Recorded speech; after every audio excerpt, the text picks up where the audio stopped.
May kinuwento sa akin ang pinsan kong itago na lang natin sa pangalang Pam. 8 taon na ang nakakaraan. Noong 15 pa lang siya, ay sobrang pasaway ni Pam. Lumayas siya sa bahay nila dahil lang napagalitan siya. Ilang buwan din siyang nakituloy sa isang kaibigan na nakilala lang niya sa Facebook. Itago natin sa pangalang Jenna. Okay naman daw si Jenna. Mabait naman daw at maunawain. 10 taon ang gap nila at naging magkaibigan sila sa isang group.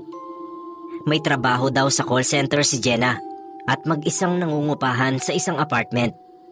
Nakituloy siya rito at kapalit noon ay parang naging maid siya ni Jenna. Hindi naman daw siya inuutusan o sinabihan na maging kasambahay.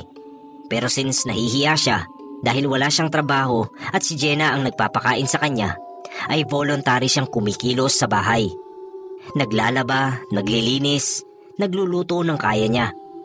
Sa sobrang bait daw ni Jenna, hindi siya makapaniwala sa natuklasan niya rito. Si Pam kasi kahit na pasaway at may katamaran sa katawan, isang bagay ang hindi niya kinatatamaran na gawin, ang maglaba. At kapag naglaba siya, sobrang mitikulosa. Kinakalkal niya lahat ng parts ng damit na halos mahimay na ngayon.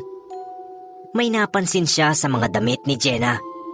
Meron daw maliliit na pulang mantsa sa gitna ng likod. Parang kalahati raw ng tinta ng marker. Lahat ng damit ni Jenna ay may ganun. Exact same spot lagi. Nahihiya naman daw siyang magtanong kung bakit laging may pulang mantsa sa damit ni Jenna, kasi baka raw isipin na nagrereklamo siya. Natatanggal naman daw niya kaya pinabayaan na lang niya. Isang beses daw, nang maglaba siya ng bag ni Jenna, ay nakita niyang may mga pulang marka rin sa bag nito. Mas marami, pero hindi ka agad mapapansin dahil nakakalat. Backpack na pink pa naman daw yung bag, kaya hindi siya mapapansin kaagad. Hindi rin niya sinabi kay Jenna ang tungkol doon. Inisip niya na lang daw na baka galing yon sa trabaho. Magkasama pa raw silang nag-shopping ng pang Noche Buena. Pero bago mag-New Year, bigla raw nagkasakit si Jenna. Nanghihina at hindi makakain. Noong bandang hapon ng bisperas ng bagong taon, ay napansin ni Pam na nakatulala sa pinto si Jenna. Tapos maya-maya ay tumuro at nagtanong, "Pam, bisita mo ba sila?" Wala naman daw tao sa pinto, kaya kinilabutan daw siya. Since may sakit nga si Jenna, ay inisip na lang ni Pam na nagdidiliryo ito. Maya-maya raw ay nagsalita na naman si Jenna at sinabing isara yung pinto kasi baka pumasok yung malaking aso na naglalaway. Hindi raw doon natapos.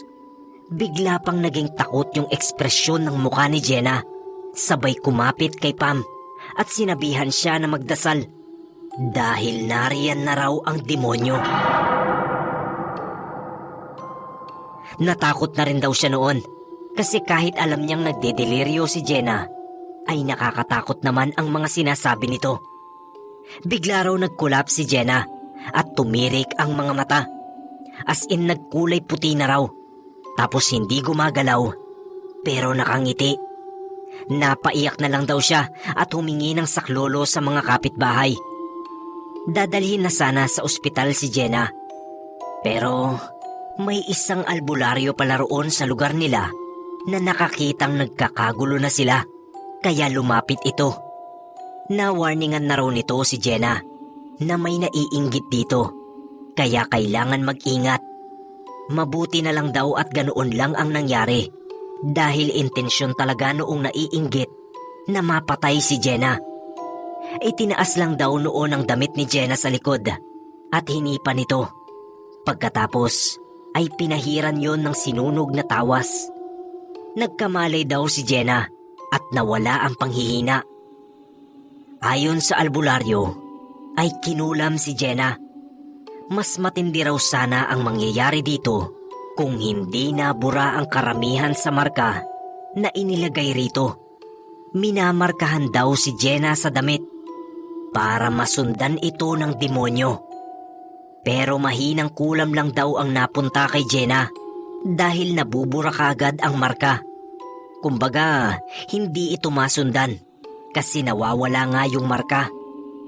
Doon na binanggit ni Pam yung maliliit na pulang marka sa likod ng damit at backpack ni Jenna.